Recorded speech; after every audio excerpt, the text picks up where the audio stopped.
Hello guys, नमस्कार, very good morning. आप सभी का स्वागत है, वेलकम है। आप देख रहे हैं हमारे यूट्यूब चैनल सीजी कॉम्पिटिटर्स और मैं हूं आपका वेद। और लगातार आप देख पा रहे हैं समसामयिक घटनाक्रम, छत्तीसगढ़ राष्ट्रीय अंतर्राष्ट्रीय स्तर से संबंधित बातें आप देख रहे हैं। और आज 11 अक्टूबर से संबंधित बातें होगी।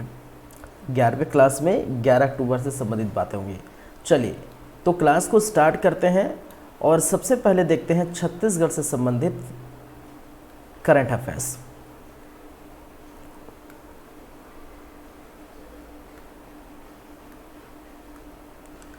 चलिए सबसे फर्स्ट हम देखते हैं छत्तीसगढ़ से संबंधित बायो एथेनॉल प्रदर्शन संयंत्र। नाम याद रखिए, क्या नाम है भाई? Bio ethanol, ethanol, bio ethanol प्रदर्शन संयंत्र, बायो एथेनॉल प्रदर्शन संयंत्र। इस बायो एथेनॉल प्रदर्शन संयंत्र की हम बातें करें यदि, तो यहाँ ये कहाँ स्थापित की जा रही है? ये कहाँ स्थापित की जा रही है? तो याद रखेंगे आप लोग, स्थापित गोंडी में की जा रही है। कहाँ पर? गोंडी में की जा रही है। और गोंडी कहाँ पड़ता है भाई? गोंडी पड़ता है आपके दुर्ग में। ठीक है। इसमें क्या होगा? जो खाद्य सामग्री है, खाद्य सामग्री, खाद्य सामग्री जैसे आपका चावल है, आपका गेहूं है, मक्का है, इत्यादि इत्यादि इत्यादि ऐसे जो यूज़ नहीं हो रहे हैं, योग्य नहीं है, योग्य नहीं है, इसका उपयोग किया जाएगा। कहाँ उपयोग किया जाएगा? बायो एथेनॉल प्रदर्शन संयंत्र में इसका क्या किया जाएगा? उपयोग किया जाएगा। ये आप याद रखेंगे। चलिए दूसरी बातें हम करते हैं छत्तीसगढ़ से ही संबंधित। दूसरी बातें हैं तर्री घाट। क्या भाई? तर्री घाट। और तर्री घाट संबंधित है कहाँ से? तर्री घाट खारून नदी के पास, खारून नदी के पास है तर्री घाट। और इसी तर्री घाट में एक क्या मिला है? पाशा मिला है। क्या मिला है? पाशा प्राप्त हुआ है। और ये जो पाशा है वो कच्ची मिट्टी से बना हुआ पाशा था। कच्ची मिट्टी से बना क्या था? पाशा था भाई साहब। तो ये आप याद रखेंगे। दूसरी बातें छत्तीसगढ़ से संबंधित है। चलिए तीसरी बातें भी हम कर लेते हैं, देख लेते हैं छत्तीसगढ़ से संबंधित। आप नाम याद रखेंगे, एक सरोधा ग्राम, सरोधा ग्राम जो कहाँ पड़ता है? आपके कबीरधाम, कबीरधाम या कवर्धा। कहाँ पड़ता है? कबीरधाम या कवर्धा।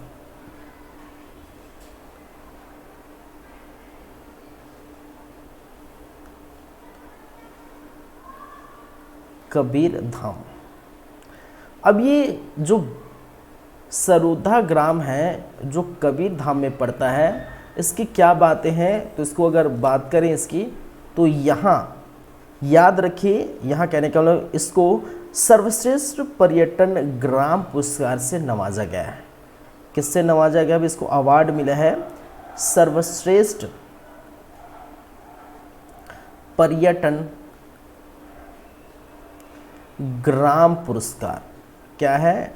ग्राम पुरस्कार से नवाजा गया, से नवाजा है। याद रखेंगे ये तीन बातें छत्तीसगढ़ से संबंधित, याद रखेंगे। चलिए चौथी बातें हम कर लेते हैं। चौथी बातें छत्तीसगढ़ से संबंधित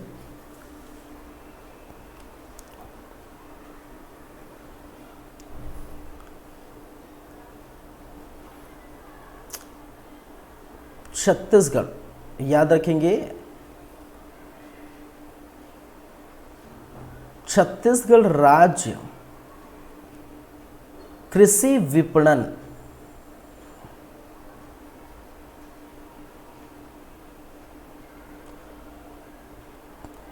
छत्तीसगढ़ राज्य कृषि विपणन मंडी बोर्ड। अब याद रखेंगे, अब किसके नाम से जाना जाएगा? अब सरदार वल्लभ भाई पटेल के नाम से जाना जाएगा। पटेल के नाम से जाना जाएगा। तो इतनी सारी बातें आप याद रखेंगे छत्तीसगढ़ से संबंधित। भाई छत्तीसगढ़ राज्य कृषि विपणन मंडी बोर्ड अब किस नाम से जाना जाएगा? सरदार वल्लभ भाई पटेल कृषि विपणन मंडी छत्तीसगढ़ से नाम से जाना जाएगा। याद रखेंगे। चलिए, याद हो जाना चाहिए आप लोगों को ये सारी बातें। अब बात करते हैं नेक्स्ट राष्ट्रीय स्तर की। राष्ट्रीय स्तर में क्या क्या बातें हैं वो हम देख लेते हैं। सबसे फर्स्ट हम बातें करेंगे राष्ट्रीय स्तर की। तो एक है आपका हुरून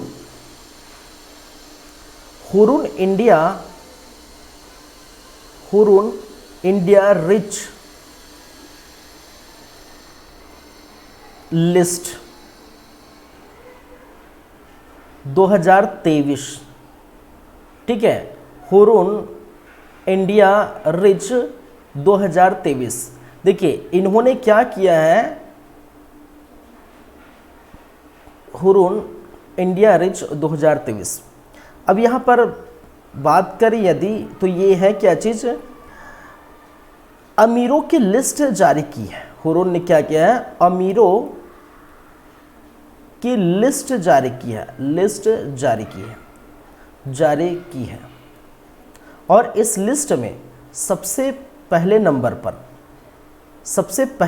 पर, ठीक है, सबसे अगर प्रथम की बात करें, इस प्रकार से हम लिख सकते हैं सबसे प्रथम, तो वो है मुकेश अंबानी।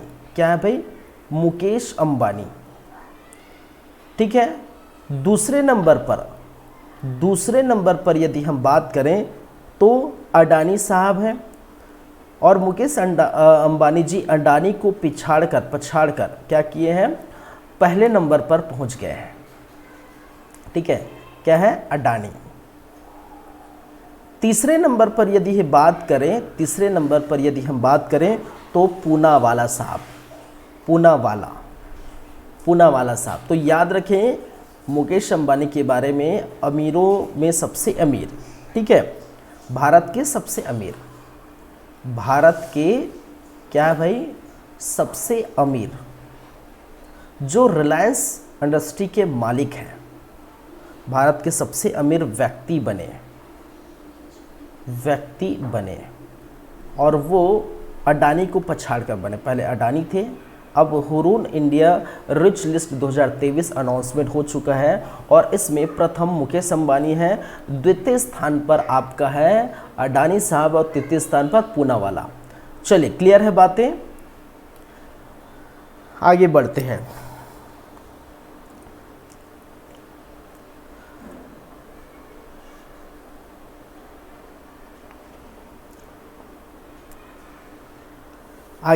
हैं।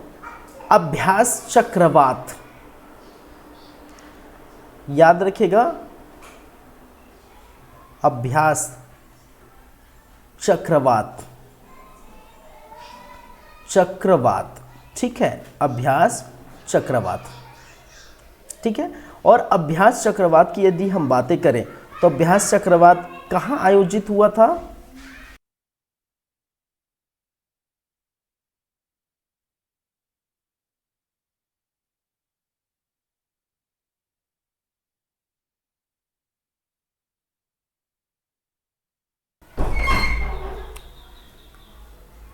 चलिए, आयोजित कहाँ हुआ था भाई साहब? अभ्यास चक्रवात कहाँ आयोजित हुआ था? तो हुआ है गोवा में। कहाँ आयोजित हुआ है? गोवा में। ठीक है, ये अभ्यास चक्रवात है क्या चीज़? ये क्या है? अभ्यास चक्रवात है आपका वार्षिक संयुक्त, ये है आपका वार्षिक संयुक्त मानवीय सहायता और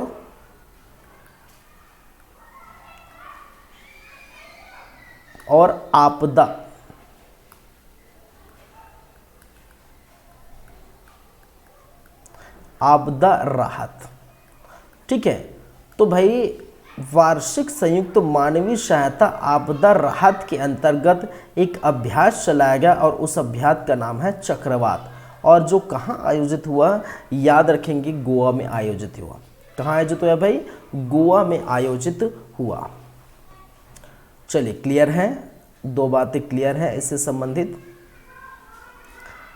अब करेंगे तीसरी बातें, राष्ट्रीय स्तर से संबंधित तीसरी बातें हम करेंगे।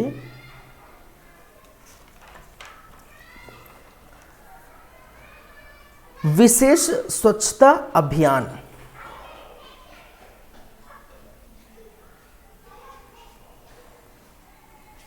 विशेष स्वच्छता अभियान, विशेष स्वच्छता अभियान। ठीक है, ये 2023। याद रखेंगे, ये जो है ये विशेष स्वच्छता अभियान के लिए कितने स्थलों को चुना गया है? स्थलों का चयन। ठीक है, कितने स्थलों का चयन किया गया है?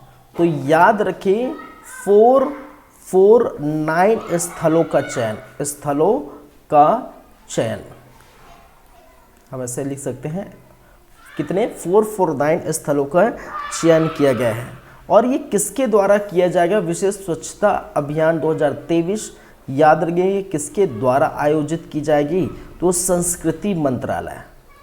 किसके द्वारा आयोजित की जाएगी भी? संस्कृति मंत्रालय द्वारा आयोजित की जाएगी विशेष स्वच्छता अभियान 2023। ठीक है, और कितने स्थलों को? देश के, भारत के 449 स्थलों स्थलों को जो है स्वच्छता के लिए, स्वच्छता अभियान के तहत इसको चुना गया है। याद रखेंगे। ठीक है, क्लियर है यहाँ तक बातें?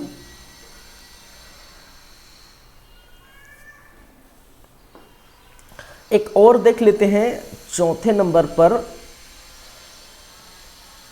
राष्ट्रीय स्तर की बातें करें तो नाम याद रखिए, बानी वर्मा जी का। बानी वर्मा जी का नाम याद रखेंगे। और बानी वर्मा जी का नाम क्यों याद रखेंगे भाई? क्योंकि उनको भेल का निदेशक बनाया गया है। किसका निदेशक चुना गया है? भेल का निदेशक चुना गया, नियुक्त किया गया। ठीक है, और भेल के बारे में आप जानते हैं, भारत हैली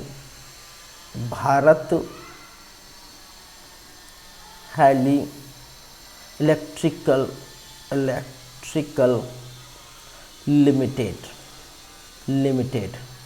ठीक है, 1964। कहाँ? दिल्ली। ठीक है, 1964 में इसकी स्थापना हुई और दिल्ली इसका मुख्यालय है। याद हो जाएगा, ये सारी बातें याद कर लेंगे भाई। क्लियर है बातें? चलिए, नेक्स्ट हम देखते हैं, 4 बातें हो गई राष्ट्रीय स्तर से संबंधित, और हम बात करते हैं फिर 5वीं बातें। राष्ट्रीय स्तर से संबंधित 5वां करंट अफेयर आ रहा है भाई, safe city project. Safe city project safe city project. याद रखेंगे ये सेफ सिटी प्रोजेक्ट है क्या चीज़, इसके बारे में यदि हम बात करें तो यह किस राज्य में लाया गया। ठीक है, यह कहने का मतलब है ये प्रोजेक्ट किस राज्य में देखने को मिलेगा, ये राज्य होगा उत्तर प्रदेश।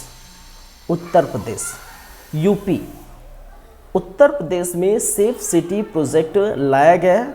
और ये है क्या चीज़, याद रखेंगे यहाँ यूपी में इस योजना के तहत, सेफ सिटी योजना के तहत, हम इसको पूरा लिख लेते हैं, इस योजना के तहत 1100, कितने भाई साहब, 1100 जो महिला कांस्टेबल होंगी। याद रखेंगे 1100 महिला बिट कांस्टेबल, ठीक है, कांस्टेबल,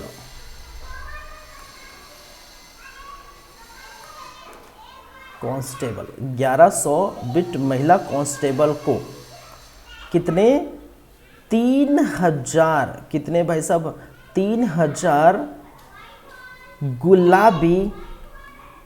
गुलाबी इलेक्ट्रिक स्कूटी प्रदान की जाएगी। क्या प्रदान की जाएगी, स्कूटी प्रदान की जाएगी। याद रखेंगे स्कूटी प्रदान की जाएगी, प्रदान की जाएगी।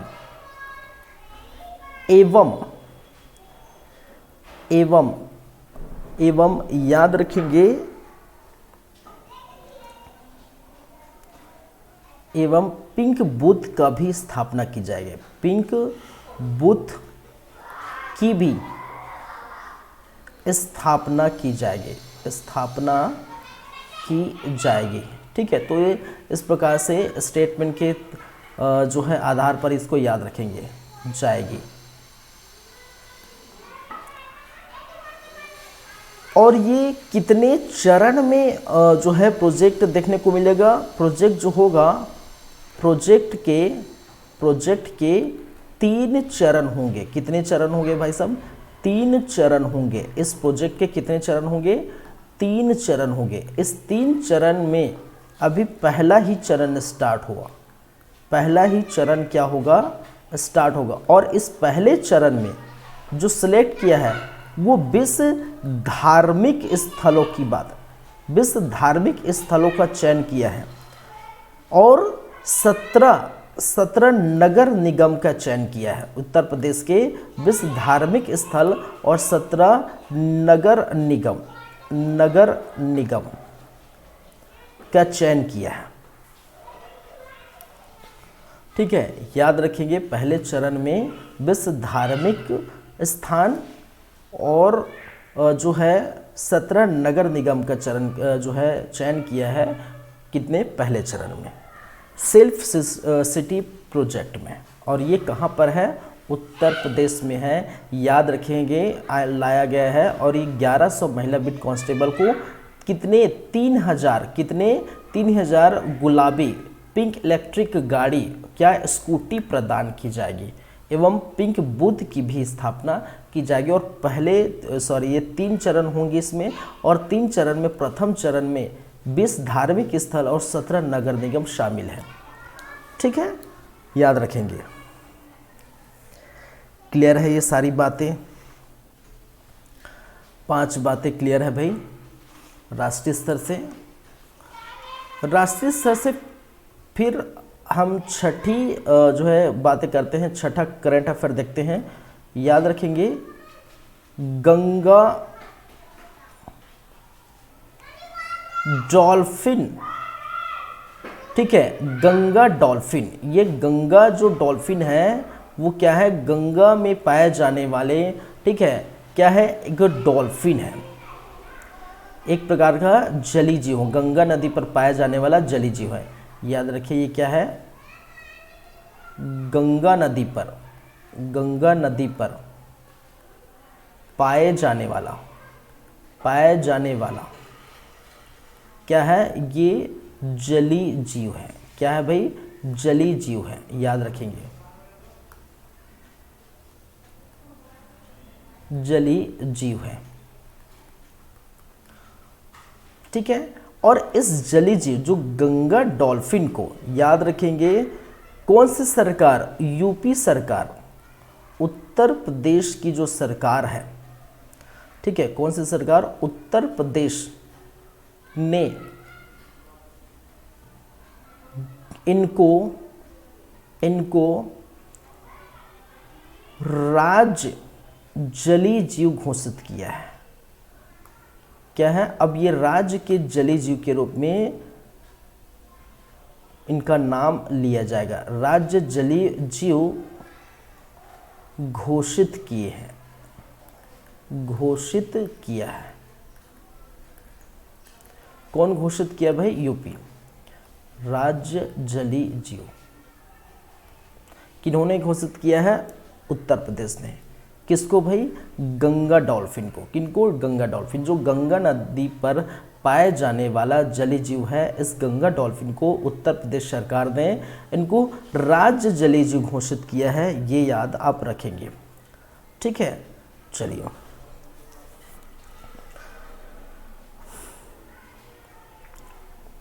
क्लियर है। एक बात आप और याद रख सकते हैं इसके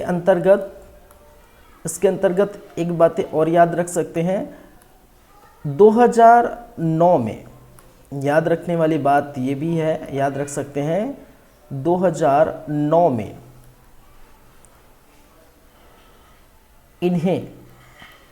किन्हें, गंगा डॉल्फिन को, इन्हें राष्ट्रीय जलीय जीव घोषित किया गया था। राष्ट्रीय जलीय जीव घोषित किया गया था सरकार द्वारा।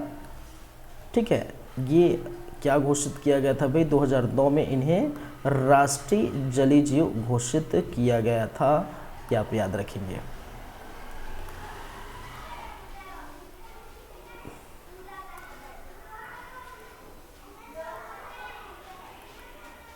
क्लियर है, ये सारी बातें क्लियर है भाई। क्लियर है तो आगे बढ़ते हैं, आगे चलते हैं और आगे देख लेते हैं। 7वें नंबर की बातें कर लेते हैं। 7वें नंबर में याद रखेंगे रसबली जो है मिठाई, रसबली मिठाई को जीआई टैग प्राप्त हुआ, जीआई टैग प्राप्त हुआ। ठीक है, और ये रसबली मिठाई जो है वो कहाँ की है भाई, जिसको जो है जीआई टैग प्राप्त हुआ। जियोग्राफिकल इंडिकेशन, इनके बारे में मैंने बताया है, जीआई टैग जियोग्राफिकल इंडिकेशन के बारे में मैंने बताया भाई।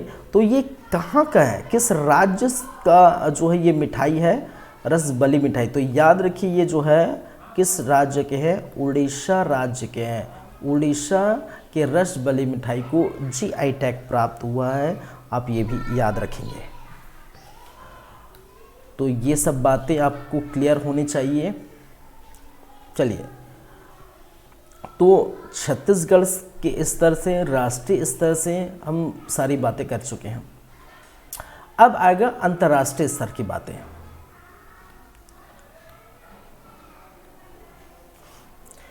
चलिए, अंतर्राष्ट्रीय स्तर की क्या क्या बातें हैं भाई, वो याद रखेंगे।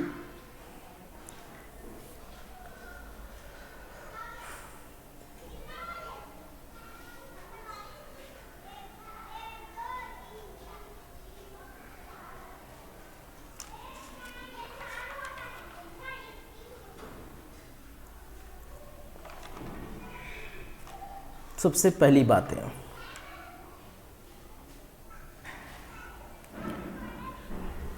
अंतर्राष्ट्रीय बालिका दिवस। अंतर्राष्ट्रीय बालिका दिवस और अंतर्राष्ट्रीय बालिका दिवस कि यदि हम बात करें तो ये कब मनाया जाता है भाई, अंतर्राष्ट्रीय बालिका दिवस कब मनाया जाता है, आपको पता होना चाहिए, सबको पता होना चाहिए कि ये मनाया जाता है कब। आज किसकी बातें कर रहे हैं हम, किस डेट के लिए पढ़ रहे हैं, ठीक है, तो वो कब मनाया जाता है, याद रखेंगे 11 अक्टूबर को। और इनका उद्देश्य क्या है, उद्देश्य ये है भाई साहब कि बालिकाओं को, लड़कियों को, ठीक है, लड़कियों को शिक्षा का महत्व,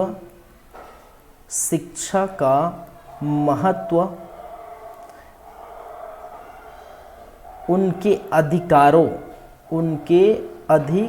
शिक्षा का महत्व, उनके अधिकारों पर ध्यान केंद्रित करना,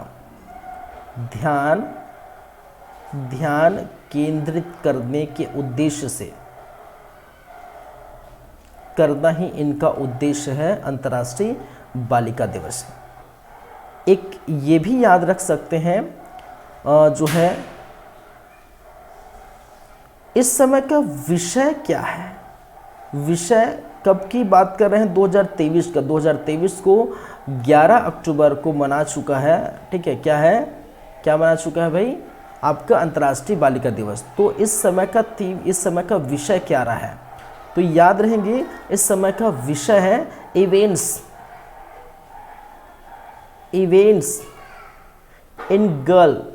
इन गर्ल्स राइट, ठीक है, ये जी इवेंट्स इन गर्ल्स राइट, लड़कियों के अधिकार के लिए ये इवेंट है। इवेंट्स एंड जो है in girls right, our leadership,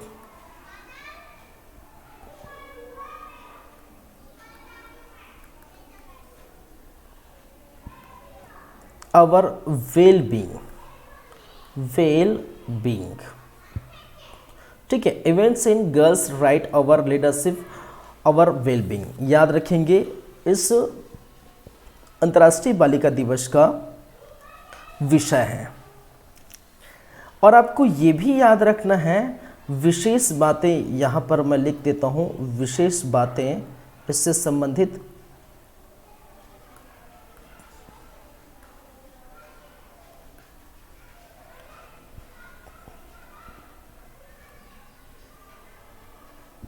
ठीक है, नहीं यहाँ लिख देता हूँ, ये ठीक रहेगा। चलिए विशेष बातें क्या होगी ये हम देख लें।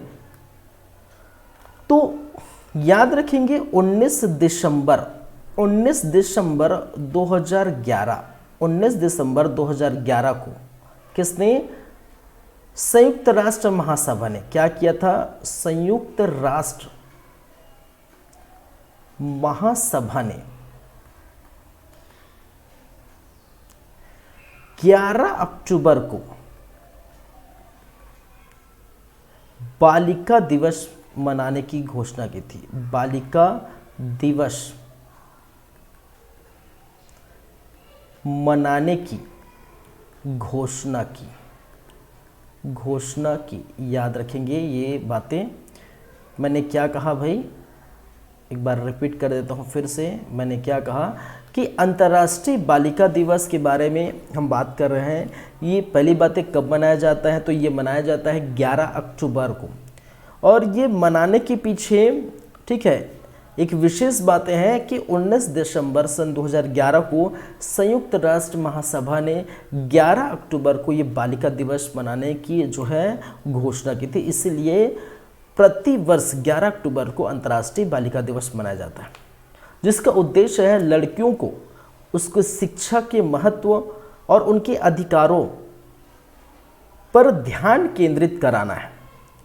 इनका विषय है, इस 2023 का अंतर्राष्ट्रीय बालिका दिवस का विषय है इवेंट्स इन गर्ल्स राइट और लीडरशिप अवर वेल बीइंग। याद हो जाएगा, याद रख लेंगे, ठीक है। चलिए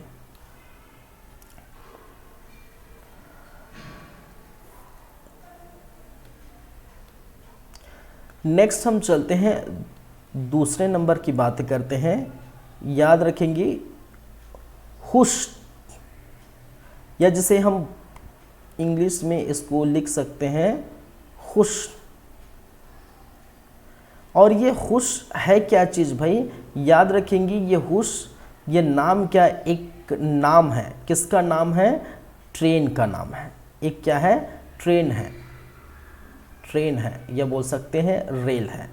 ट्रेन या रेल का नाम है हुश, याद रखिए। अब इसके बारे में आते हैं, ये जो हुश है उसके बारे में आते हैं। याद रखने हैं आपको कि यह दक्षिण पूर्व एशिया, दक्षिण पूर्व एशिया की पहली हाई स्पीड रेल है। क्या है भाई? हुश क्या है?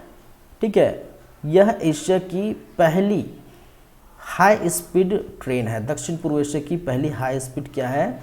ट्रेन है, याद रखेंगे। और ये हुश की अगर पुनः हम बात करते हैं कि इनका निर्माण किसने किया है भाई, तो इनका निर्माण करने वाले वो है इंडोनेशिया। कौन है?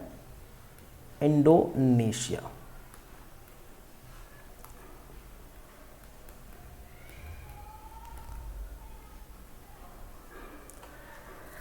चलिए, याद हो जाएगा, याद करना पड़ेगा।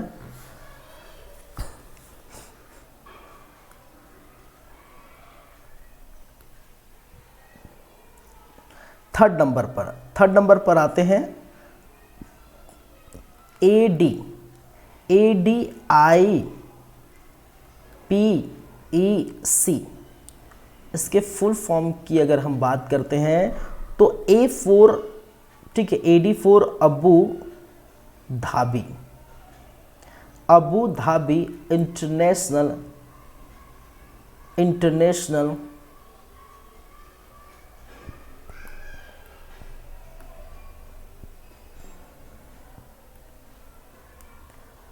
Petroleum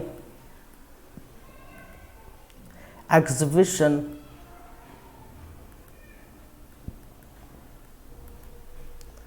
and conference. ये कहाँ हुआ? ठीक है, Abu Dhabi international petroleum exhibition conference, ये कहाँ हुआ? ठीक है, याद रखें। आयोजित कहाँ हुआ? आयोजित हुआ भाई साहब कहाँ पर? यूएई में। ठीक है, संयुक्त अरब अमीरात, यूनाइटेड अरब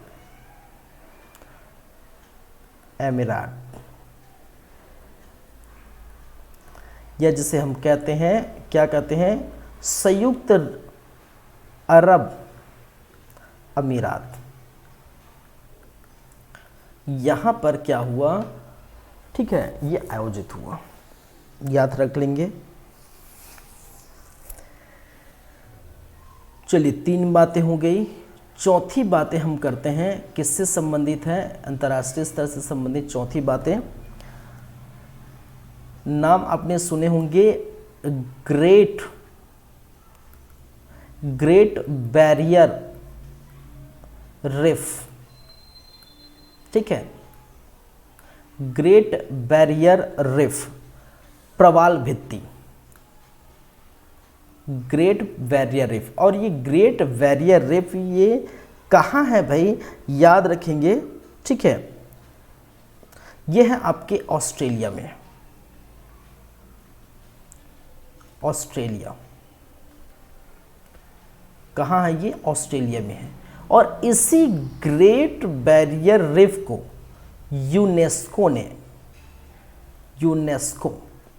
यूनेस्को के बारे में आप जानते हैं, united nations educational scientific culture organisation, UNESCO ने क्या किया है? यूनेस्को ने इसे खतरे की सूची से बाहर किया। खतरे की सूची से बाहर किया या बाहर रखा।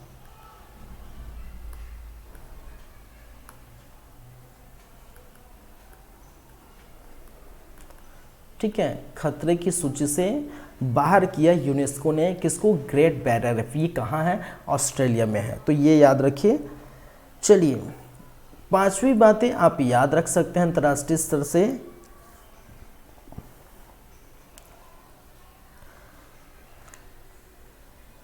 एक नाम है ह्यूस्टन, या इसे हम इंग्लिश में इसको कहते हैं ह्यूस्टन। ठीक है, ये क्या है भाई? एक स्थान है, और जो स्थान कहाँ पर है? ये स्थान कहाँ है? उत्तरी अमेरिका में। उत्तरी अमेरिका का एक स्थान, इसको ऐसे पूरा लिख सकते हैं, इसको इस प्रकार से लिख सकते हैं,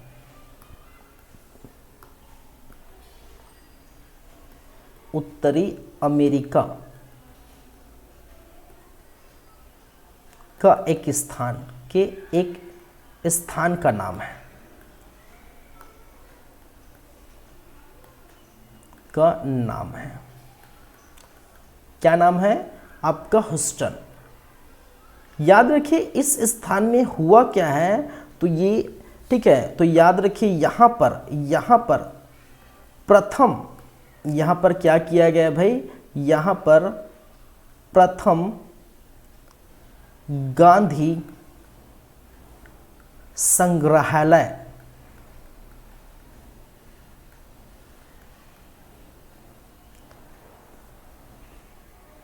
खोला गया। ठीक है, प्रथम गांधी संग्रहालय खोला गया किस स्थान में? उत्तरी अमेरिका का एक स्थान जिसका नाम है ह्यूस्टन। याद रखिए, और इस संग्रहालय का जो नाम है, उस संग्रहालय का नाम क्या रखा है भाई? याद रखेंगे, eternal Gandhi museum, Gandhi museum Houston. क्या है? ह्यूस्टन। इस संग्रहालय का क्या नाम रखा है?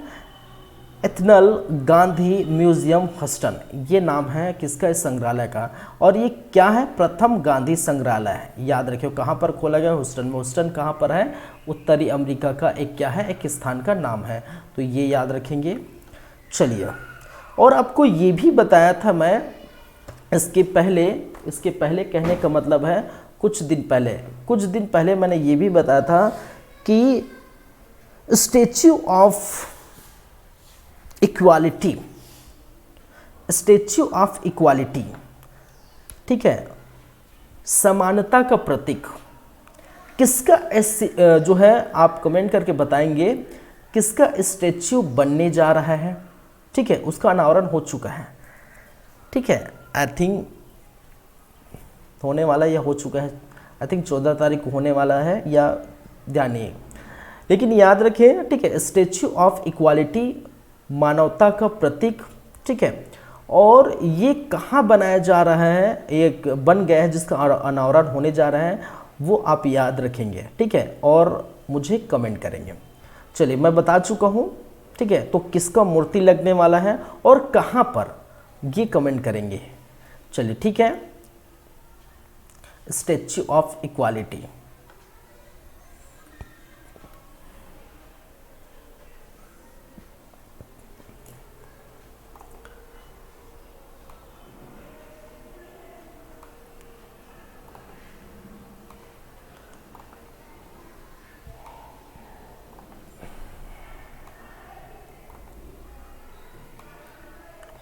ठीक है भाई, क्लियर है सारी बातें।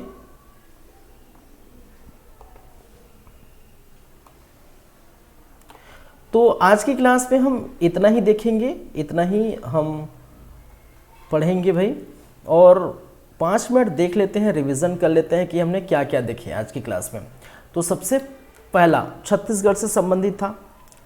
सबसे फर्स्ट बायो एथेनॉल प्रदर्शन संयंत्र कहाँ लग रहा है, स्थापित कहाँ है, तो गोंडी, कहाँ पर, दुर्ग में। खाद्य पदार्थ जैसे चावल है, गेहूं है, ज्वार, बाजरा, मक्का जो भी है, जिसका जो योग्य करने लायक नहीं है, ठीक है, जो क्या है, सॉरी, यूज करने योग्य नहीं है, ऐसे जो है खाद्य पदार्थों का उपयोग करके, ठीक है, इसका यहाँ उपयोग करेगा, कहाँ, बायोएथेनॉल प्रदर्शन संयंत्र में।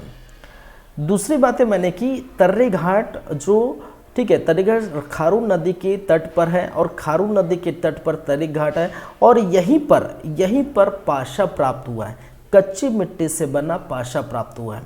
फिर तीसरी बातें हमने की, सरोधा ग्राम कहाँ पर है, कबीरधाम में, और इस सरोधा ग्राम कबीरधाम को सर्वश्रेष्ठ पर्यटन ग्राम पुरस्कार से नवाजा गया है, सर्वश्रेष्ठ पर्यटन ग्राम पुरस्कार से नवाजा गया है। ये आप याद रख सकते हैं, याद रखेंगे, ठीक है। चलिए,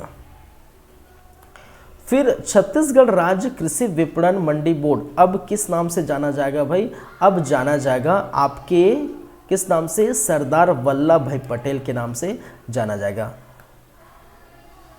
राष्ट्रीय स्तर की क्या क्या बातें हमने की, हुरून इंडिया रिच लिस्ट 2023 के अमीरों की लिस्ट जारी हो गई है और इसमें सबसे पहले नंबर पर है आपके मुकेश अंबानी, दूसरे नंबर पर है अडानी साहब और तीसरे नंबर पर है पूनावाला साहब। मुकेश अंबानी जी ने अडानी को पछाड़कर ये भारत के सबसे अमीर व्यक्ति बने, तो ये बातें याद रखेंगे, ठीक है। पहले दूसरे नंबर पर होते रहते हैं मुकेश अंबानी और अडानी, ठीक है, लगभग कई वर्षों से पहले और दूसरे नंबर के जो पहले दूसरे पायदान पर देखने को मिल रहे हैं।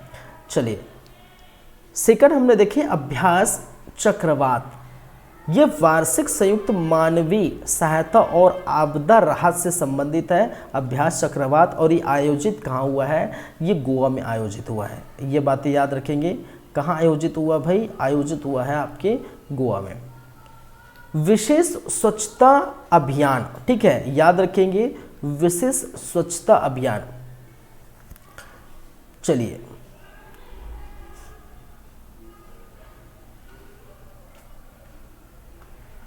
ये स्वच्छता अभियान आई थिंक क्या है, आई थिंक 3.0 है, 3.0, ठीक है, विशेष स्वच्छता अभियान 3.0।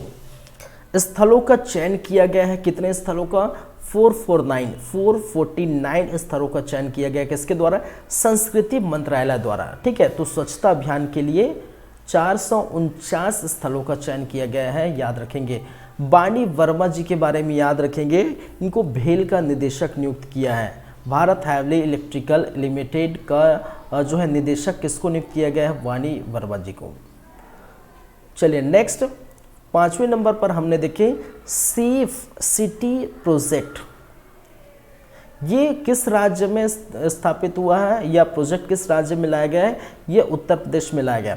इस योजना के तहत 1100 महिला बीट कांस्टेबल को 3000 गुलाबी इलेक्ट्रिक स्कूटी प्रदान की जाएगी एवं पिंक बूथ की भी स्थापना की जाएगी। पहले चरण में, ठीक है, याद रखिए 3 चरण का है ये प्रोजेक्ट, जिसमें से पहले चरण में 20 धार्मिक स्थल और 17 नगर निगम को क्या किया गया है, चिन्हित किया गया है।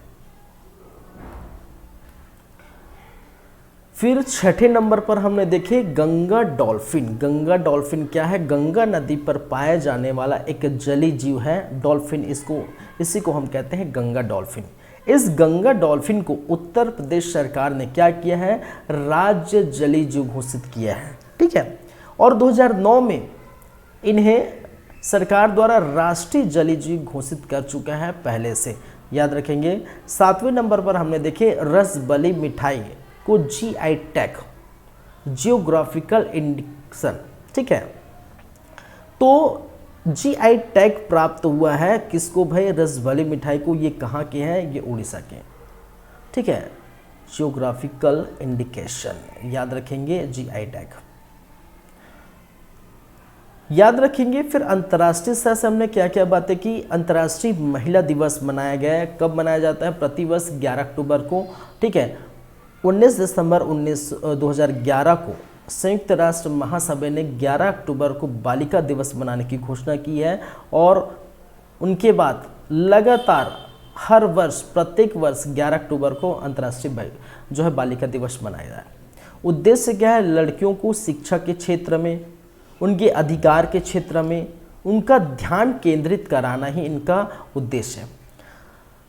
विषय इस समय का 2023 का अंतर्राष्ट्रीय बालिका दिवस 2023 का विषय क्या है? Events in girls right, events in girls right, our leadership, our wellbeing. याद हो जाएगा, याद रख लेंगे। फिर हमने बात की दूसरे नंबर पर अंतर्राष्ट्रीय स्तर से संबंधित हुश। हुश क्या है? एक नाम है। किसका नाम है? ट्रेन या रेल का नाम है। और ये कहाँ का ट्रेन है? ये दक्षिण पूर्व एशिया की पहली हाई स्पीड ट्रेन है जिसका नाम क्या है? हुश। निर्माण इंडोनेशिया के द्वारा किया गया है। EDIPEC, Abu Dhabi international petroleum exhibition and conference. ये कहाँ आयोजित किया गया? UAE, यूनाइटेड अरब अमीरात या संयुक्त अरब अमीरात में आयोजित किया गया। याद रख लेंगे, याद रख लेंगे। चौथी बात है ग्रेट बैरियर रीफ कहाँ है? ऑस्ट्रेलिया में। एक वृहद प्रवाल भित्ति, ठीक है, एक वृहद प्रवाल भित्ति है, याद रखेंगे। इनको यूनेस्को ने इसी खतरे की सूची से बाहर किया है कि भाई साहब इनमें कोई खतरा नहीं है, ठीक है। ह्यूस्टन या हॉस्टन जो भी आप बोल सकते हैं, ठीक है, स्पेलिंग देख सकते हैं HOUSTON, हॉस्टन। ये क्या है भाई? ये उत्तरी अमेरिका का एक स्थान है और इस स्थान पर प्रथम गांधी संग्रहालय खोला गया है। याद रखेंगे, जिसका नाम क्या रखा है? एथनल गांधी म्यूजियम हॉस्टन। याद रखेंगे, एथनल गांधी म्यूजियम हॉस्टल। ये कहाँ है भाई? हॉस्टन में है, याद रखेंगे, ठीक है। और मैंने क्वेश्चन भी पूछा है कि स्टैच्यू ऑफ इक्वालिटी ये किसकी मूर्ति बन रही है और कहाँ बन रही है, ठीक है। इसका अनावरण जो है कब करेंगे और ये कितने फीट है वगैरह कुछ कुछ डिटेल है। तो बस आपको दो चीज़ें आपको कमेंट करनी है कि ये स्टैच्यू ऑफ इक्वालिटी किसकी है, किसकी मूर्ति स्थापित हो रही है और कहाँ पर। बस दो ही चीज़ याद रखना है। चलिए, दो ही चीज़ आप क्या करेंगे? कमेंट करेंगे। चलिए, ठीक है। तो आज की क्लास को हम यहीं पर रखते हैं, यहीं पर ख़त्म करते हैं और नेक्स्ट क्लास में मिलते हैं। नेक्स्ट क्लास में फिर बातें होगी, फिर मुलाकात होगी और फिर वही देखेंगे छत्तीसगढ़ राष्ट्रीय अंतर्राष्ट्रीय से संबंधित बातें। बीच में हम, जैसे कि मैंने क्या कहा, कुछ कुछ चीज़ें और लाएंगे, ठीक है। अभी डेटा जो है कलेक्शन मैं कर रहा हूँ, जैसे कि एशियन गेम्स की बातें मैंने किया था कि मैं उसका अलग से जो क्लास लाऊंगा, तो उसका कुछ जो है डेटा मैं कलेक्ट कर रहा हूँ, ठीक है। और नोबेल प्राइज़ का, ठीक है, उसका भी डेटा कलेक्ट कर रहा हूँ, ठीक है। उसकी हिस्ट्री के साथ कि भाई पहले जो है एशियन गेम्स कहाँ हुए थे, ठीक है, कितने एशियन गेम्स हुए हैं और जैसे भारत ने कितने आयोजित किए। भारत ने 2 बार आयोजित किए, चीन ने 3 बार कर चुके। ये कुछ कुछ डिटेल्स है वो मैं कलेक्ट कर रहा हूँ फिर, ठीक है। 107 हमने मेडल्स जीते, ठीक है। तो कौन कौन से जो खिलाड़ी के नाम हैं, किन्होंने गोल्ड मेडल जीता, किन्होंने अपने सिल्वर जीते, ठीक है। तो इस प्रकार से और कितने प्रकार के खेल में 107 जो है पुरस्कार, मतलब 107 मेडल लेके आए हैं और वो चौथे पायदान पर है। तो ये सारी बातें कलेक्ट करके कर रहा हूँ। फिर उसके बाद 1-2 दिन में मैं एशियन गेम्स की भाई बातें करूँगा, ठीक है।